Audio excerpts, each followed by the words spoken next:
안녕하세요. 수급차트 분석가입니다. 오늘은 엊그제 얘기했던 셀트리온 공매도 관련 내용을 이어서 해보려고 합니다. 왜 그걸 이틀이 지난 후에 얘기하냐 하실 텐데요. 그건 공매도 공시기한이 사유 발생일로부터 제2영업일이 되는 날이기 때문입니다. 그래서 오늘 정보 데이터 시스템에 접속해서 확인해봤습니다. 놀랍게도 잔고 대량 보유자 현황에 골드만삭스가 사라졌습니다. 잔고 대량 보유자 현황은 상장 주식수의 0.5%에 해당하는 주식수를 보유하면 공시가 됩니다. 그러면 셀트리온의 0.5%는 얼마일까요?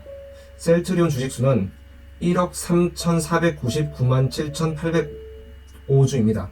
계산을 해보면 67만 4,989주가 나오는데요. 한 주에 35만원으로 계산해보니 대략 2,362억이 나오네요.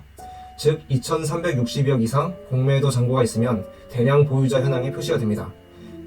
즉 골드만삭스에서 매수한 주식은 쇼커버링이 맞다는 것을 알 수 있습니다. 셀트리온의 전체 공매도 전량을 확인해보면 엊그제보다 100만 주 가까이 줄었다는 것을 알 수 있습니다. 엊그제 거의 600만 주 가까이였는데 이번에는 이틀이 지난 후 오늘은 거의 500만 주 가까이로 줄었습니다. 거의 20%가량이 감소했네요.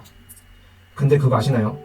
공매도 잔고보다 더 중요한 게 대차 잔고입니다. 이 두 개가 무슨 차이가 있는지 모르시는 분들이 많을 것 같아서 간단히 설명하고 넘어가겠습니다. 우리나라는 공매도 중에서도 차입 공매도 제도인데요. 이게 공매도를 하려면 일단 주식을 빌려야 합니다. 그래서 주식을 빌리면 대차 잔고가 증가하죠. 즉 우리가 마이너스 통장에서 주식 투자를 하려고 돈을 빌려 증권계좌로 옮겼다고 생각하시면 될 것 같습니다. 공매도를 하려고 빌리긴 했는데 아직 공매도를 하진 않은 상태죠. 그래도 대차 잔고가 증가했다는 것은 공매도를 할 가능성이 높다는 것을 알려주고 있습니다. 그러다가 실제로 공매도를 하게 되면 이 공매도 잔고가 증가합니다. 우리가 주식을 매수한 것과 같다고 보시면 될 것 같습니다. 그리고 주가가 하락하면 수익을 보기 위해서, 주가가 상승하면 더 큰 손실을 피하기 위해서 공매도한 주식을 매수하는데요. 그것을 쇼커버링이라고 합니다. 그러면 다시 공매도 잔고가 감소하겠죠. 하지만 아직 주식 상환을 하지 않았기 때문에 다시 공매도를 칠 가능성이 남아 있습니다. 하지만 대여자에게 빌린 주식을 상환하게 되면 그때는 이제 공매도를 할 가능성이 많이 낮아졌다는 것이죠. 우리도 주식 이제 그만해야 할 때만 주식 계좌에서 돈을 빼잖아요. 이제 이야기가 길어졌는데 그러면 셀트리온의 대차 잔고는 어떻게 되는지 한번 보도록 하겠습니다. 제가 400거래일간의 대차 잔고 추이를 그래프로 만들어 보았습니다. 놀라셨나요?